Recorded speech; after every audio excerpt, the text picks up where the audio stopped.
Jumlah penduduk Indonesia di tahun 2023 mencapai 278 juta jiwa dengan 1.340 suku bangsa. Selain itu, Indonesia juga mengakui 6 agama yang boleh dianut.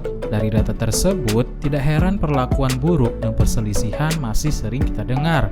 Bahkan, perlakuan yang diterima bisa berbeda hanya karena berbeda gender. So, masuklah kita ke pertanyaan, kenapa diskriminasi masih sering terjadi? Adakah pemicunya? Kali ini kita akan bahas di Kepo People.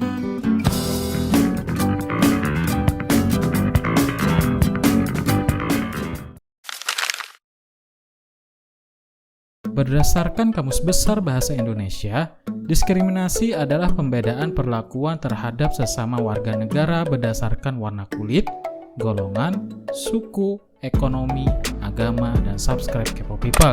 Dari penjelasan tersebut, diskriminasi bisa diartikan sebagai perilaku atau sikap dari seseorang maupun kelompok yang merugikan kelompok lain. Selain itu, diskriminasi juga bisa terjadi dalam bentuk pengucilan atau pelecehan terhadap golongan lain dengan maksud dan tujuan tertentu.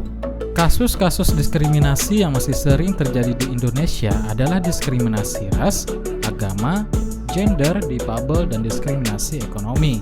Lalu, bagaimana tanggapan pemimpin kita?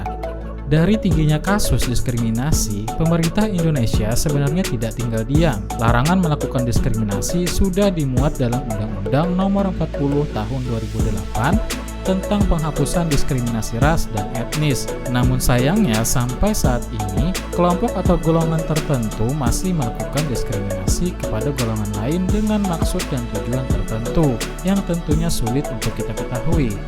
Misalnya saja diskriminasi ekonomi, di mana ada uang, lo bakal dilayani dengan baik. Atau diskriminasi ras yang sedang ramai saat ini, di mana bukan skill yang dilihat, tetapi garis keturunan. Entah fakta ini benar atau tidak, tapi ini bukan kasus yang pertama. Lalu masuklah kita ke inti video ini, yaitu apa penyebab dari diskriminasi. Diskriminasi tentunya tidak terjadi begitu saja. Berdasarkan riset yang kami kumpulkan, pemicu paling dasar dari diskriminasi adalah prasangka dan stereotip yang berkembang di masyarakat.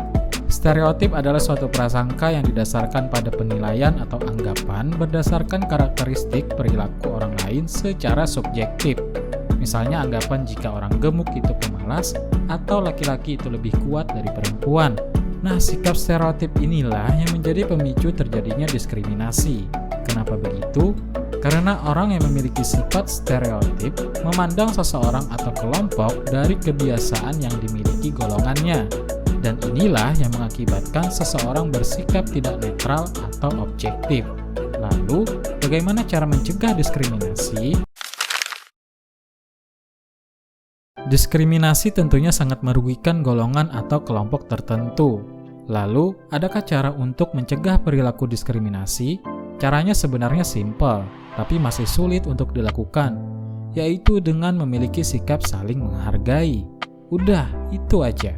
Terlepas dari perbedaan yang kita miliki, jika kita punya sikap saling menghargai dan menjunjung hak asasi manusia, diskriminasi bisa dihindari bahkan tidak menjadi masalah besar lagi.